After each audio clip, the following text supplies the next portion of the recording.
चलो बात करें एक सितारे की, हजारों में टूटते उस सहारे की, जो हमसे रूठ गया, वक्त रहते ही छूट गया।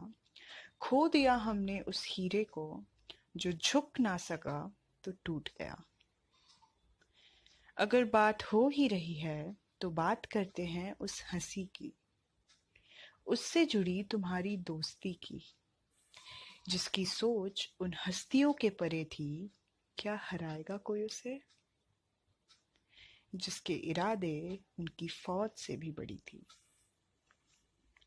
चलो बात करते हैं तुम्हारी आंखों की, उससे गिरने वाले तुम्हारे एहसासों की, क्योंकि कुछ आंसू गिरेंगे तो कुछ सवाल भी उठेंगे। सवाल जो तुम्हारे होंगे उन अधूरी रातों से, जहां शोर होगा तो सिर्फ तुम्हारी खामोशियों का, और दर्द होगा तो सिर्फ तुम्हारी मजबूरियों का। वो मजबूरियां जो तुम्हारी जंजीर बन गई, वो फैसले जो तुम्हारे रास्ते की मंजिर बन गई।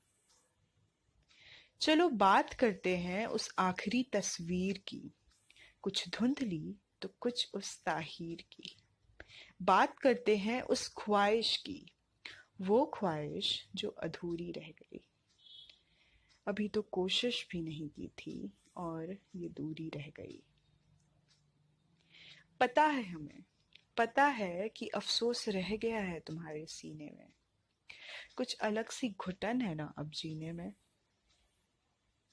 अगर बात कर ही रहे हैं तो बात कर लेते हैं उसकी मिटती लकीर की, उसके मुकद्दर और तुम्हारे तकदीर की। पर ख्याल रखना कि जब दिल का दर्द आसमां में उतरेगा, जहां जन्नत और वक्त का पर्दा होगा, और तुम उसकी खूबसूरती में कहीं खो जाओगी, तब अपनी याद में तुम उसको अपने साथ पाओगी। बातें तो बहुत है अभी करने को, कुछ रोशनी की तो कुछ उसके जमीन